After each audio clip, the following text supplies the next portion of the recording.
Welcome to Carlton Fields' recruiting podcast, From Campus to Counsel. I'm Jack Clabby, the hiring partner here at Carlton Fields. With me, as always, my colleague Ted Delcima.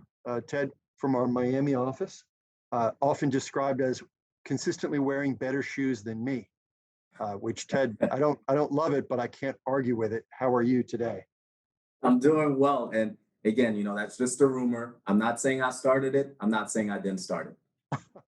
I am saying that, whenever I go, I do have a pair of shoes that are my best shoes that I will only wear when I'm visiting our Miami office. So if you see me, you are going to see me, Ted, wearing my best shoes. Just leave it at that.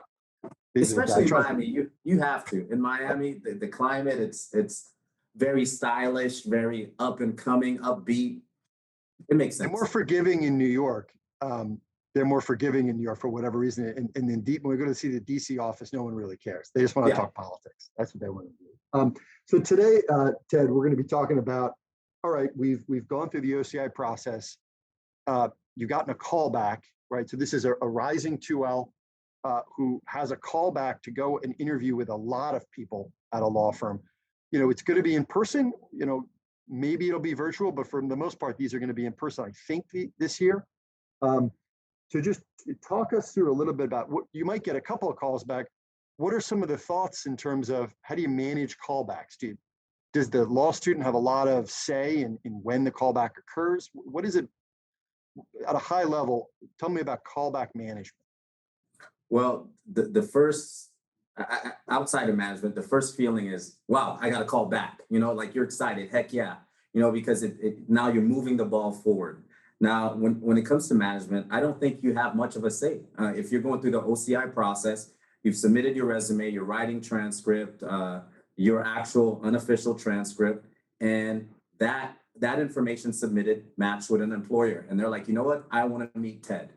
So now you don't really have much say. Now the ball is on your court, depending on how many callbacks you get and depending on what you want to do. So now you start organizing, Jack. You're like, all right, this firm called me, that firm called me. This firm really has a practice area that I enjoy. This firm may not, but they give you more hands-on work. I've heard great things. Yeah. So what I do is I start creating, and again, A-type personality. I love lists. I create a list for everything.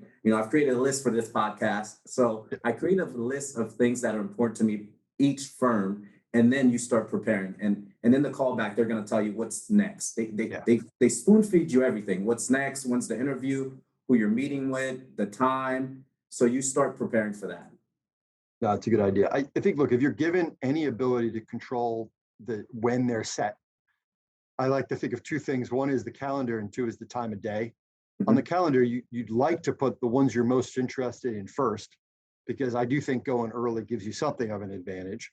And two, it gives you more time with that offer. And then second, if you have to pick a time of day, morning typically means you get to have lunch. And lunch means you get more time in sort of a slightly more relaxed setting than the formal interview, if it's an in-person interview. Afternoon, again, it's fine. I think afternoon interviews are fine too. I don't think really, we're advantaging, at least on the hiring side, morning people versus afternoon people. But you do get that lunch, which is that little bit of extra time. And now there really isn't. I almost think maybe, Ted, and we should talk about this, maybe for the afternoon interviews, we should schedule like a coffee or something. I'm going to make a note on that. I want to think about that, because that might equalize it. We're doing everything we can to try to make these equal experiences for these summer associate candidates.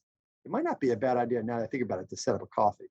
Anyway, if any of our listeners experience a callback where in the afternoon they then went to a coffee, let us know. Make a comment on that. I'd be interested to know if anyone's doing that. Maybe we'll start doing that too. Yeah, and it takes the pressure off. It makes the candidate more relaxed, and it seems more personal. Actually, I'm a little jealous, Jack. You didn't invite me to coffee, so. I'm going to start, but I think I might start doing it, because we'll do with shareholder candidates, lateral shareholders. We might take them for a drink or for dinner, but it's just not something that's part of the culture for a variety of reasons that may be obvious, not part of the callback experience for a summer associate. I mean, because that's what it is. It is more formal than interviews that you will do later in your life if you end up going and doing more interviews. It's fairly formal. Typically you get a half an hour, maybe 45 minutes, and you might do 4 interviews. For some callbacks, it's one-on-ones with partners and associates. For some callback interviews, it's 4 interviews, but you'll see 2 people at each of those interviews. And that, don't read anything into that to the folks who are listening. It's really, it really depends on the law firm and on availability. They just want to get as many people into it. Now, the back end of this sort of insider baseball on callbacks is that after each of these interviews, the person who interviews you, even the folks who take you to lunch, go back and fill out a survey about you. And it's maybe a 0 to 5 rating scale on a couple of things and a couple of words and narrative about you. But some of the things that you might get rated on are interest and enthusiasm in the firm, interest and enthusiasm in the practice area, intangibles that they bring that aren't clear from the resume, anything that we need to know about them that would make them a good fit or a bad fit for the practice group that they're applying to, and anything we might want to know about their school or their environment that needs to be known by everyone who's involved in the hiring decision. So one of the things you can do, just like your OCI interview, is give those talking points to the people who are interviewing you. Give it to them. Just say, look, here are a couple of things about me that are helpful. You can use that at the end to kind of summarize, right? I work between law school and college in a finance setting. 2, if you give me, these are the most powerful words you can say, but they have to be true. If you give me an offer, I'll accept it. Right? To me, those are the most powerful. That's like the sort of the nuclear weapon. You gotta be really careful using it, but that's the most powerful thing. If you give me an offer, I'll accept it. Because I'm always thinking, Ted, how many offers can I have outstanding to how many spots I have? And if I know someone's a sure thing, I'm more inclined, I think it's a thumb on the scale for sure for that person, because it helps me inject some certainty into the hiring process. And then, another thing that I like hearing from people is, this is the practice group I'm really interested in, and here's a couple reasons why. Right? Yeah. Give me a little narrative around you about why this particular practice group, particularly if it's a unique one, is one that matches with you and your skill. I'm not always going to be able to figure that out. So I think those are a couple of thoughts that I have. What do you think about, Ted, we sometimes get thank you notes, we sometimes don't for callbacks. What do you think about thank you notes? Well, I think the don't aspect of not getting thank you notes is a big mistake.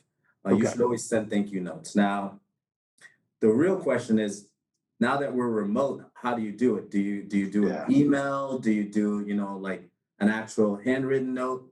I'm old school. My mom, when I moved here, I discovered the calculator for the first time when I moved from the Caribbean here. So like, I'm very old school. So my mom has taken great pains to work on my penmanship. So I love handwritten notes. Yeah. And I say this because one of my, and I think to the listeners, one gift you should get from a significant other, a friend, a parent, is a stationery set with your name on it, blank cards, because that will be used more often than you know. So I think with thank you cards, you make it personal. If you can't send one out because you don't know where the person interviewing you lives, or they're not in the office, or you don't think they're going to get it, send an email. But I always default to handwritten notes. I wrote one to Jack, personally handwritten in black ink on my letterhead, on my stationery with my name on it, and like very presidential font. I was like,